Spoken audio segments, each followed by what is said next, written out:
Kas nori griūti, žiūrime, kas jau tenais laikosi.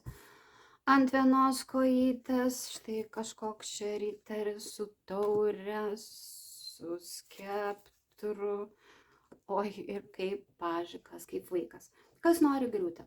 Nori griūti santykiai, bendravimas su kažkokiu tai nesubrendusiu žmogumi, kuris labai nori su jumis bendrauti. O kaip jūs į tai reaguojate? Jūs pakankamai jautriai reaguojate į tą žmogų, norite padaryti pasirinkimą, rasti į tai raktą ir orientuojatės į perspektyvas. Ar yra perspektyvos su šiuo žmogumi?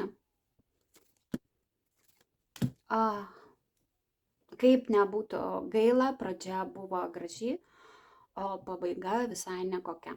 Reiškia, jeigu jums ir gali atrodyti, kad yra su šiuo žmogum kažkokios tai perspektyvos, tai visa tai yra daugiau mažiau manipulacijų lygyje. Užsidarykite nuo šito žmogaus, nuo jo manipulacijų ir nuo jo vaikiško lakstymo pirmyn atgal.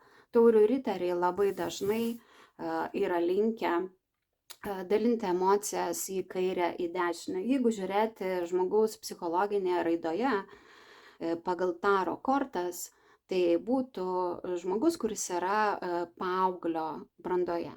Tai reiškia, gali būti žmogus ir 50 metais, bet jis gali būti visiškai nesubrendęs žmogus ir elgtis kaip paauglys.